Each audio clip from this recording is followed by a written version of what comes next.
Orang-orang yang sebelumnya tidak terlalu marah dengan Pak Jokowi ya menganggap ini bagian politik biasa, nggak kecewa dan sebagainya dan masih menjalin komunikasi dan seterusnya. Tapi dengan munculnya banner tersebut, itu justru mematikan langkah Pak Jokowi dan menutup kemungkinan Pak Jokowi untuk balik ke PDI Perjuangan.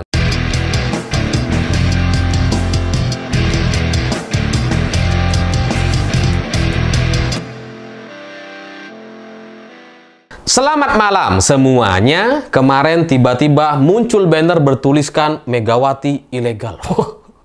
Pengurus PDI Perjuangan ilegal. Bannernya mencolok sekali berwarna merah dan ini dipasang di beberapa sudut kota Jakarta. Dan memang sudah diamankan sama pihak kepolisian, tapi tetap saja ini beritanya sudah ada di mana-mana. Dan nampaknya banner ini muncul gara-gara kemarahan dari kelompok para penjilat-penjilat Pak Jokowi gitu ya, yang sangat jengkel sekali dengan pernyataan kader-kader PDI Perjuangan. Karena beberapa hari sebelumnya PDIP menegaskan bahwa Jokowi, Gibran, dan keluarganya sudah bukan lagi bagian dari PDI Perjuangan. Ada juga elit PDI Perjuangan yang kemudian mengatakan bahwa Pak Jokowi sudah dipecat gitu. Jadi nampaknya gara-gara pernyataan ini itu kemudian membuat para penjilat-penjilatnya itu coba menyerang PDI Perjuangan, dan ini sebenarnya lucu sekali gitu. Mereka kan sebelumnya merasa bahwa Pak Jokowi itu nggak butuh PDIP. Itu yang terus-menerus dinarasikan oleh mereka. Tapi ketika muncul pernyataan bahwa Pak Jokowi sudah bukan lagi bagian dari PDI Perjuangan, mereka tersinggung ya. Padahal kan sebelumnya yang merasa nggak butuh ya kelompok-kelompok mereka ini gitu. Dan sebenarnya pertanyaan wartawan terkait status Pak Jokowi di PDI Perjuangan ini kan sebenarnya adalah satu jawaban yang sudah berkali-kali ditanyakan dan jawabannya sama. Seingat saya ini sudah 5 kali kejadian hal yang sama dalam satu tahun terakhir ini gitu. Ketika status Pak Jokowi dipertanyakan apakah masih kader atau bukan. Ini udah 5 kali nih. Dalam setahun sudah 5 kali ditanyakan kepada PDI Perjuangan, dan PDI Perjuangan sudah berkali-kali juga menyampaikan bahwa Pak Jokowi sudah bukan bagian dari PDI Perjuangan. Tapi kali ini muncul lagi gara-gara ada satu isu atau momentum di mana Effendi Simbolon itu dipecat dari PDI Perjuangan. Dan karena Effendi Simbolon ini dipecat, kemudian muncullah pertanyaan lagi. Status Pak Jokowi gimana? Gibran gimana? Muncul lagi gitu. Nanti kalau ada kader PDI Perjuangan yang dipecat lagi, itu nanti muncul lagi nih pertanyaan hal yang sama. Jadi ini sebenarnya kayak sudah kita pahami lah alurnya seperti apa gitu. Karena sudah berkali-kali disampaikan, dan responnya biasanya setelah muncul pernyataan dari PDI Perjuangan bahwa Pak Jokowi sudah bukan bagian dari partai, nantinya kan PAN akan terbuka menerima. Ini juga sudah 5 kali nih. Dalam 1 tahun, PAN sudah 5 kali mengatakan hal yang sama. PAN terbuka kepada Pak Jokowi. Projo apalagi gitu ya. Ini lebih dari 5 kali nih. Projo siap menerima Pak Jokowi gitu ya. Terus kemudian Golkar. Cuma kan masalahnya gitu ya. Projo ini ya nggak akan bisa besar. Kalau Pak Jokowi masuk ke Projo, ini nggak akan bisa sukses gitu. Dan itu sudah terbukti. PSI itu sudah di-branding dengan sedemikian rupa bahwa ini adalah partainya Jokowi. Karena ketua umumnya adalah Kaisang, anaknya Jokowi. Tapi faktanya nggak lolos ke Senayan gitu kan. Jadi ya nggak bisa kalau Projo kemudian berharap Pak Jokowi masuk. Tapi sebagai sebagai satu respon gitu ya untuk ya menjilat atau mendinginkan hati Pak Jokowi yang sedang tidak baik-baik saja gitu kan. Itu mereka coba munculkan lagi dan munculkan lagi. PAN juga ya kurang lebih sama lah gitu ya. Tapi kalau Pak Jokowi di PAN ya buat apa? Partai kecil gitu kan. Dan Golkar ya juga samalah gitu ya. Pada intinya Golkar juga terbuka sama seperti beberapa waktu yang lalu. Tapi kali ini agak berbeda karena kemudian tiba-tiba Pak Jokowi mendapatkan gelar anggota kehormatan Partai Golkar. Anggota kehormatan gitu ya untuk mendinginkan atau ngadem-ngademin suasana hati Pak Jokowi gitu. Meskipun pada dasarnya yang namanya anggota kehormatan itu ya bukan anggota, bukan kader, cuma anggota kehormatan aja. Nggak bisa jadi kader dan pada intinya nggak bisa jadi pengurus. Jadi ya meskipun Bahlil sudah memimpin Golkar selama beberapa bulan terakhir ini, tapi faktanya ternyata tidak mampu untuk memasukkan Gibran dan Pak Jokowi menjadi bagian dari pengurus inti Partai Golkar. Jadi jangankan ingin melakukan akuisisi seperti yang dilakukan kepada PSI gitu ya. PSI kan diakuisisi itu. Dari Grace Natali, kemudian Giring Ganesa, terus kemudian Kaisang. Diakuisisi. Nah, Golkar ini nampaknya coba dilakukan cara-cara yang sama gitu ya. Erlangga sudah mundur, kemudian muncul Bahlil. Ini bisa aja selanjutnya ketua umum partainya adalah Jokowi atau Gibran. Tapi nampaknya Golkar tidak semudah itu untuk ditaklukkan. Dewa-dewa politik Golkar menunjukkan perlawanan yang luar biasa sehingga Pak Jokowi sampai hari ini bahkan tidak bisa masuk sebagai pengurus di Partai Golkar. Meskipun Bahlil sudah menjadi ketua umum partai. Jadi intinya semua partai ini nggak ada yang konkret.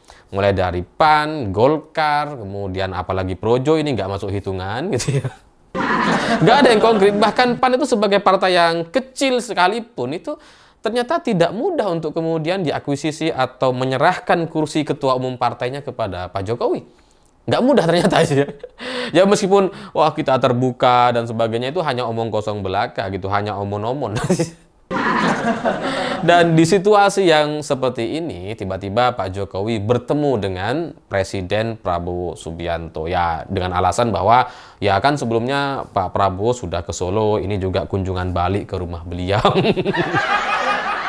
Ya, bisa saja seperti itu. Atau fakta lainnya, bisa saja posisi Pak Jokowi hari ini sudah melemah gitu karena beliaulah yang harus mendatangi orang-orang yang sedang berkuasa hari ini. Bisa jadi nanti setelah ini Pak Jokowi berkunjung ke Zulkifli Hasan gitu kan. Atau berkunjung ke rumahnya Budiari misalkan. Membahas apa nggak tahu lah gitu ya. Jadi semua partai hanya omong kosong, hanya mengatakan ya kita terbuka, siap menerima Pak Jokowi dan sebagainya. Tapi ketika itu disampaikan oleh mereka, itu nggak konkret sama sekali karena mereka sudah tahu betul gitu. Pak Jokowi itu masuk nggak mungkin kan jadi kader kan? Nggak mungkin kan misalkan Pak Jokowi terus masuk kepada PAN sebagai kader PAN gitu ya, tanpa menjadi pengurus. Kan nggak mungkin gitu. Ngapain Pak Jokowi masuk ke PAN kalau nggak jadi pengurus? Di PDIP juga nggak jadi pengurus. Ngapain masuk PAN? Apalagi PAN ini kan ketua partainya ya kartu asnya sudah ada di Pak Jokowi gitu. Ngapain masuk PAN gitu? Apalagi masuk kepada Partai Golkar. Ngapain lah uang ketua umumnya Bahlil. Dan Partai Gerindra juga sama gitu ya. Partai Gerindra ini terbuka kepada Pak Jokowi dan itu juga menjadi lucu kalau misalkan Pak Jokowi masuk ke Partai Gerindra. Kalau hanya menjadi anggota biasa atau menjadi wakil ketua misalkan, itu akan sangat kocak sekali. Coba bayangkan gitu ya. Presiden Prabowo adalah orang yang sudah dikalahkan 2 kali oleh Pak Jokowi. Terus kemudian setelah Prabowo naik menjadi presiden, Pak Jokowi berada di bawahnya Prabowo, kan lucu. Lucu gitu. Jadi orang yang sudah dikalahkan 2 kali, kemudian menjadi atasannya, harus mendukung atasan gitu kan, jadi kayak aneh aja gitu. Lawang Prabowo selama proses Pilpres kemarin kan sangat berharap endorsement atau dukungan Pak Jokowi gitu ya. Nah setelah jadi presiden malah Pak Jokowi ada di bawahnya kan, ini kan nggak sesuai dengan profilnya lah gitu ya. Tapi kalau itu sampai kejadian, maka kemenangan jelas ada di tangan Presiden Prabowo. Karena untuk pertama kalinya, gitu ya, kalau Pak Jokowi masuk ke Gerindra, untuk pertama kalinya Prabowo akan berada di atas Jokowi. Dan itu yang kemudian membuat Prabowo, ya bisa dibilang, bisa memenangkan di akhir pertandingan. Meskipun sudah dikalahkan 2 kali, tapi bisa menjinakkan dan memenangkan. Karena kemudian bisa membawa Pak Jokowi masuk dan berada di bawah Presiden Prabowo sebagai Ketua Umum Partai Gerindra. Jadi kalau itu yang terjadi ya nggak ada gunanya gitu. Kalau Pak Jokowi di PAN ya terlalu kecil, di Projo nggak mungkin bisa maju, di Gerindra wah lucu juga gitu ya, berada di bawah orang yang sudah dikalahkan 2 kali.